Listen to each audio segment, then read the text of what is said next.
Hey, what's going on, y'all? It's your boy YouTube Blue coming back at you again. Sorry, my schedule's been kind of crazy. Sorry I haven't been on. But I'm here now, y'all, and make up for it. So I actually just got back from New York. Ironically, the Cowboys are playing the New York Giants. Went up there for a play or whatever, and was in Manhattan. First time I've been to Manhattan. Checked out Times Square while I was up there, and they have this world of Eminem World or whatever it's called. Just what you think it is. M&M's candy. It's just a big 4-level building with candy. And I mean, I got a bag of M&M's. And also, they have a Hershey store as well. That's kind of like the M&M's where it's all Hershey stuff. And I got this huge Hershey thing. Take me a while to eat that. But yeah, that was awesome. So, I got to check out New York. It's crazy up there because they're getting ready for New Year's Eve up there. And I'm glad I'm not going to be up there for New Year's because I hate crowds. There's a lot of people. And it's, just getting through a bunch of people. That's just not my thing. But anyway, I'm back home. Getting ready for tomorrow's game. Cowboys actually are in New York now. Well, technically New Jersey. East Rutherford, that's where the stadium is, MetLife. So it's not quite New York, but you know what I mean. So got the clash. New York Giants against the Cowboys. But this game is a little weird, and we all know why. Because what are the Cowboys going to do this game? It's really kind of hard to talk about it because it's the last game of the season. The Cowboys already clinched the division last week against the Tampa Bay Buccaneers. And what are we playing for? Now, my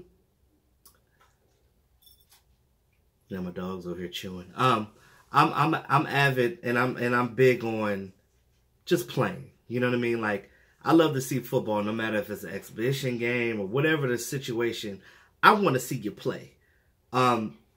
Jason Garrett always says, "Oh, we're gonna play our players. We're gonna do this. We're gonna do that." But when game time comes, that narrative always changes. You never know what's gonna happen. So some of the stuff that I talk about, and when I do my keys to victory on this one, it really is contingent upon who's playing and what they're going to do. Because do the Cowboys play this game to win? Or are they just playing it for practice? Or are they just going to play some young guys to see where they're at with the young guys? Because there are some players that need to rest. And I spoke on them on previous videos. Now, so into stat-wise, Dallas coming to this game 9-6. I think they should get the win. Go ahead to end the season 10-6. That's how I feel about it. Because we were 9-7 last year, and we were one game away from making the playoffs. This year, people always say the NFC East is trash. So if you want to put it that way, people will say the Cowboys only won because the NFC East is trash. But whatever. I don't look at it that way.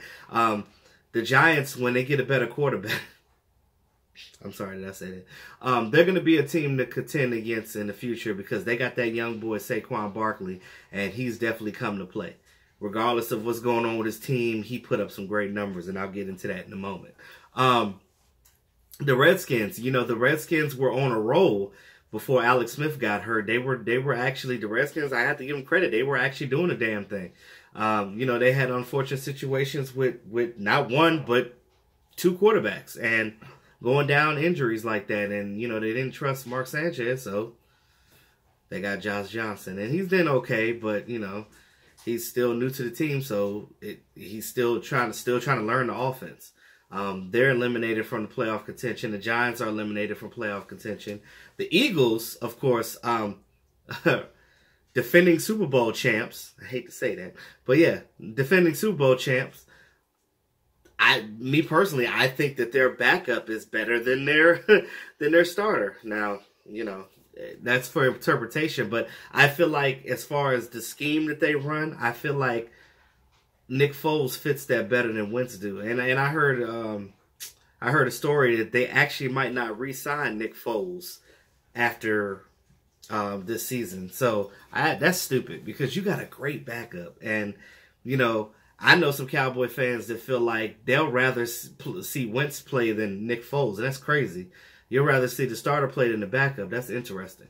But Nick Foles knows how to quarterback that team for whatever reason. Like, he knows what he's doing there. And when you see him play, you see what they did when they played the Rams, and it's just like they have a way of just willing their way to a win. And do you want to see them in the playoffs? Like, I would love to see the Redskins, because they're playing it's like the division is playing each other this week, last game of the year.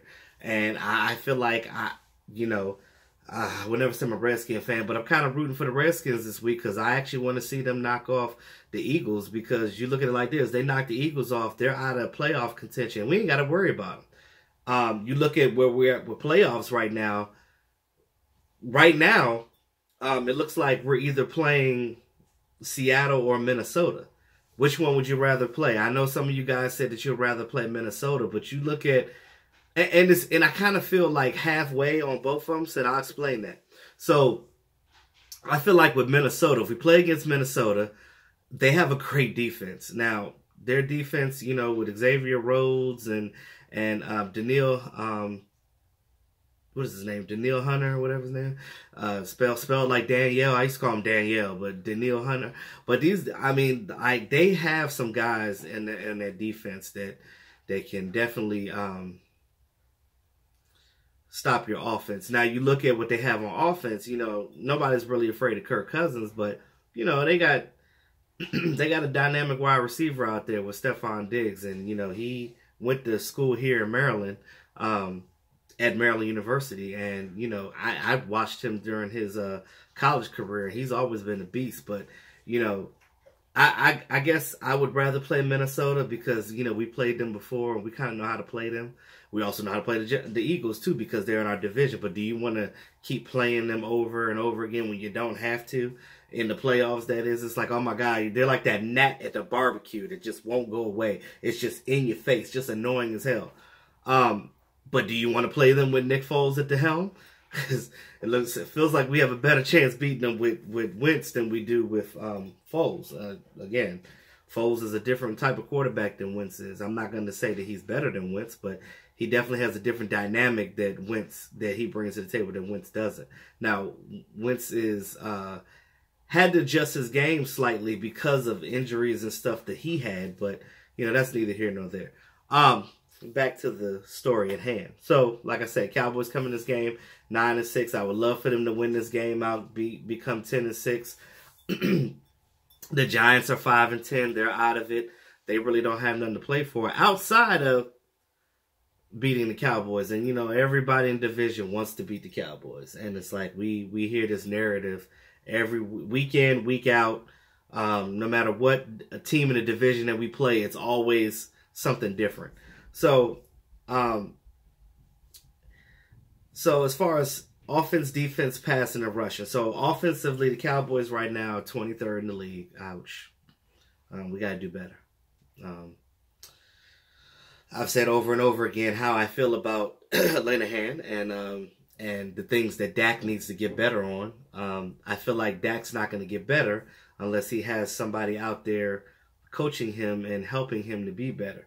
But it works both ways. If you have a better coordinator out there, I think that Dak has the opportunity to learn some of the things that he's not well at right now. Again, he's young. He's still learning. He still has time to maturate in this offense and just in the NFL in general. I look at what Dak Prescott has done. I know some of you out there do not like Dak, and that's fine. Foots, bruh, you my homie. I know you don't like Dak, but only thing that I try to explain to you, when we have our conversations is this. You can feel how you feel about Dak, and I completely respect that. And I agree with you in a lot of ways where Dak needs to get comfortable. But I'm telling you, if he gets a better coordinator, he would definitely be better. And I say this because I've seen him do more. He did more when he was here his first year. He did more when he was in college. You can't tell me that. I could see if Dak came in this league and just bombed. The boy has 2 division championships 2 of the 3 years he's been in the league. And again, it's a team effort, but still he's the quarterback of his team, and that happened while he was at the helm. You look at his win-loss record, 31-15. You look at his leadership. Now, that's something that you cannot teach, is leadership. The fact that Dak comes in here day in and day out, and he's a leader. I mean, I wouldn't, you know, a lot of people are like, well, would you take this quarterback over that quarterback? Well, Dak is what we have right now. Yes, I would like a better quarterback sometimes, but, you know, Dak is what we have right now. And as a Cowboy fan, I can't do nothing but respect him trying to learn and be better. You know what I mean? Like, yeah, sometimes he irritates me. Sometimes when he overthrows the ball or throws it too low or throws it too high. But again, these are mechanics. These are things that can be fixed. You know, I'm not going to sit here and just hate on him and say, oh, he sucks and this and that. You know, some people that say that, they really don't have anything to back that up. They just, you know, you ask them, why does Dak suck? Because he sucks. And I'm like, okay, I don't want to hear that. I get tired of hearing that. You know, when you got a young guy that's won the division 2 out of 3 years he's been in the league, and, you know, with way more wins than he has losses, and then you look at the things that he's done, I mean, come on, now you got to get a guy some type of credit. You know, I just feel like it would do him some just due if he had a better offensive coordinator. That's all I'm saying. But anyway, New York Giants, they are 19th on offense. You know, they throw the ball a lot. And Saquon Barkley has a lot of rushing yards, but he also gets the ball out the backfield too. And he is very dangerous. The Cowboys are 6th on defense. We know how dynamic the defense is with the Dallas Cowboys this year. They are definitely playing at playoff/Super Bowl level. We just need our offense to do a little bit more to counteract that, because even if your offense is decent and they're consistent and your defense is great, you can win a Super Bowl with that. And I say that because if your defense is high level and they're stopping, but your offense is getting scores when they need to, you're keeping up with the best teams in the league. And I think that if Dak is playing well, I think that the Cowboys can go far in the playoffs. And I know some of you say that, you know, matter of fact, I'll get into that. I'm not even going to get into that right now. I'll talk about that at the end. The Giants are 22nd on defense. Ouch. You know, you look at the talent they have on defense. They traded away Snacks Harrison. Thank God we don't have to deal with Snacks anymore, because Big Damon, I call him Big Damon, but, you know, whenever you got a defensive lineman or somebody on the team with a nickname, like, especially a nickname like Snacks, like, you know that's a big dude. Like, Snacks. And as a person, and you look at that and you're like, hey, I take this name. This is my name. Snacks. I eat up quarterbacks. Like, it's crazy. But he's gone. Ain't got to do. I think he's with the Lions now. But again, it's crazy because Landon Collins, you look at him, he's had an up and down season. And they've had some defensive players, but you just look at, and B.W. Webb, which used to be a cornerback for the Dallas Cowboys earlier in his career, guy out of William and Mary. He was terrible when he was with the Dallas Cowboys. And they used to make fun of him all times with the Cowboys, but it seems like he's gotten much better with the Giants because he's a starter opposite of Janoris Jenkins. So, you know, you look at both of those guys, I call them the dreadhead cornerbacks, and they're out there getting it. But, you know, they, like I said, they've had a lot of misfortune. You know, they've had up and down times, and, you know, they weren't able to fix things. You know, this is what happens when you let your defense on the field too long. They get tired, and that's how your numbers get skewed. You know, you don't play as well, and that's the bottom line. Passing, Dallas Cowboys are 24th in passing, and the Giants are 13th. Now, we know that Eli Manning likes to throw the ball deep, and if you pressure him, he will give you some Christmas presents, as in turnovers. And I'm not talking about the Apple ones. But, you know, it's funny I say Apple because Big Apple, New York. Anyway, whatever. Rushing, Cowboys are 6th, and surprisingly, with Saquon Barkley, they are 25th in rushing. And you look at, and I'm gonna spit those stats in a minute, but Saquon Barkley has been dynamic. Your rookie year, you're over 1,000-yard rusher, and you make the Pro Bowl, just like Ezekiel Elliott did in 2016. Like, Saquon Barkley is going to be dangerous for years to come, and the Cowboys will have to deal with him for years to come. Because if the Giants are smart, they're going to keep him for the rest of his career. That boy, I'm telling you, you see him, he's so strong. Like, his lower body, like, not to look at another man's body, but it's weird. But he's got strong legs, and like, one thing like that helps you as a running back, if you have strong legs and you have a strong lower body, like, you are able to like get more yardage, because you can push through to get those extra tough yards. And it's one thing to get in the open field and make 15, 20-yard runs, but it's those grinding yards that make the big difference, in my opinion. Like, you look at those 3-yard, 4-yard runs, you're 3rd and 3, you need those 3 yards, you got to grind it out to get up in there. For many running backs where they're putting 7, 8 men in the box and there's no space, but your running back is still there trying to, get up in there, and they're using those legs to churn those yards. That makes a big difference. So at the end of the day, we always said, oh, they should have got a quarterback in the draft, but they got Saquon Barkley. It looks like the top quarterback that was supposed to come out of this draft, he actually rescinded and actually said, you know what? I'm gonna stay in the league, and I'm gonna stay in the collegiate level one more year. And then I come out of the draft next year. So I wonder if he got wind of the Giants' record and was like, "Ooh, the Giants might pick me. I don't want that. Let me stay in college another year." Now, that probably wasn't the case, but it's just funny to think about. I like to joke at things like that because I think it's funny. As far as Dak Prescott, for the season, he is 68.3% completion rating, 3,498 yards for the season, 18 touchdowns and 8 interceptions. To Eli Manning's 66.5 completion rating, 3,998 yards. He has 19 touchdowns and 10 interceptions, which is 2 more than Dak Prescott had. Like, again, I'm actually surprised he doesn't have more.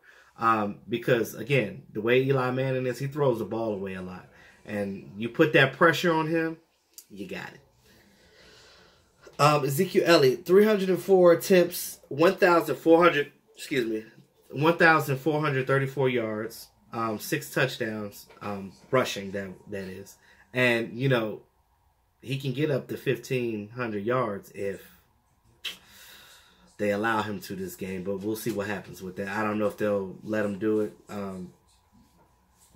They always say, hey, my individual stats don't matter, but these players, secretly, they want to get their accolades. He deserves it. I mean, he's been the bell cow for this team for the last 3 seasons, and he needs his just due, especially after, getting suspended. And, you just look at the things that he's overcome and tried to work through, and like he's definitely deserving. He's a hard worker, and he gets in there, and like I said, he's been dynamic for the Cowboys, and I love it. I can't do nothing but respect that. So Saquon Barkley, 244 attempts, 1,198 yards. He's a 1,000-yard rusher his rookie year, and he has 10 rushing touchdowns. As you can see, the offense right now, especially with Odell Beckham being injured with his what is that, ankle, calf, something. Odell always got something going on, but with Odell being out, basically Saquon is their offense. Like, that guy, everything moves. I mean, they got a dynamic tight end with Evan Ingram, and Sterling Shepard's helping out a little bit, but Saquon is their offense. You could tell, 10 rushing touchdowns your rookie year. Yeah, that's definitely Pro Bowl caliber. I can't take that away from them. They had to put him in the Pro Bowl. I know some guys got snubbed, but there's only limited spots. I mean, what you gonna do? A lot of running backs were good this year, so you can only pick the certain ones. Although, I feel like Alvin Kamara should have been in there because he's a dual threat. I mean, receiving and rushing. I mean, he's been killing it this year.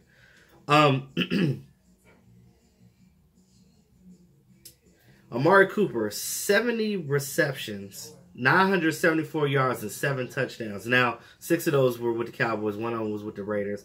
Now, he has an opportunity if the Cowboys allow him to play this game. He could get up to be the 1,000-yard receiver that we haven't had in a while. And I think the last one we had was, Dez in, was it 2014? I believe. I want to say 2014. That was the last time we had a 1,000-yard receiver. But, the way our offense runs, we're a run-first team, so that's kind of hard to do. But shout out to Amari Cooper for getting that high of yardage in not even a whole season. What, 6 games? Wow. Unbelievable. Cole Beasley, 59 receptions, 578 yards, and 2 touchdowns. Now, he would have more, but they don't target him as much as they should, which, with Amari Cooper being here, those lanes should be open for Cole Beasley. So we just got to figure out what's going on with this, and we need to get our receivers out here, and we need to get the ball to them, period. Odell Beckham, even though he's injured, he has 77 receptions. He's over 1,000 yards, 1,052 yards, 6 touchdowns. And Sterling Shepard, 62 receptions, 805 yards. And 4 touchdowns. Now, he's had some solid yardage because you watch the Giants play, Sterling Shepard, those were quiet yardage because when you look at it, it's like he really had that many yards receiving, but, again, I'm not a Giants fan, so I'm not watching every day, but when the times I do see him, I haven't really seen that. But, numbers don't lie, right? So, a fun fact, and we talked about Ezekiel Elliott being dynamic. Ezekiel Elliott is on pace to lead the NFL in rushing yards per game for the 3rd straight season, which would be tied for the 2nd longest such streak in the NFL since 1932. Since 1932. The Cowboys weren't established till 1960. So you look at that is a hell of a feat right there. So, and again, he go ahead and get that mile marker right now and get those yards that you need to get to that point. Some unfortunate fun facts for Eli Manning. He is one of 2 quarterbacks in NFL history with 4 seasons of 10-plus losses in his career, joining Jim Everett. Damn. I'm sorry, sir. But hey, he won 2 Super Bowls, so I guess he can leave his career knowing that, he tied his Super Bowl run with his brother Peyton. So he can go ahead and retire this year and call it quits. I mean, I'm not going to say that Eli sucks, but I know that down the line his year, towards the end of his career, he wasn't the same. So just look at it. Maybe it's just his time to go. Maybe the Giants just need a fresh start at quarterback. Sometimes you need that. When you got a guy that's been there that long and he starts trending downward, at some point you just need somebody else in there, somebody younger, somebody that could get the Odell and all these other guys and things of that nature. Because he hasn't been accurate. You look at some of those catches that Odell had. He had dynamic catches because the ball wasn't on point. But that's neither here nor there. Injury report. So it's going to be kind of shaky with the Cowboys, but as far as the Giants go, theirs is cut and dry. Odell Beckham, like I said, he's out dealing with his calf injury. I think that's what it is. Don't quote me. Linebacker Alec Ogletree, he's out, still dealing with his concussion. Tight end Brett Ellison, out for the same thing, concussion. Wide receiver, not Sterling Shepard, but Russell Shepard, out with an ankle injury, and defensive lineman Mario Edwards out with a calf. So those are the guys that are out for those. So as far as the Cowboys, it's a little tricky because, again, we have injured players, but outside of the norm that we know, we don't know how they're going to play these injured guys. We don't know who they're going to start, how long these guys are going to play because, again, Does this game have any variance? It doesn't have any variance to their playoff. You know, they're at the 4th seed, and they're locked at the 4th seed. So whether they win or lose, they can't go higher in the seed or they can't go lower. Only thing that changes depending what goes on in the NFC conference depends on who they play in the wild card, which that could either be Seattle or that could be Minnesota. And I said in the beginning of the video, which one do you guys want to see? Look, I look at it like this. If the Cowboys play like they should and they're supposed to, it don't matter who you play. Just play. That's how I feel. Cut and dry, keep it simple. I ain't got time to be playing with y'all. I ain't going back and forth with y'all. I ain't doing it.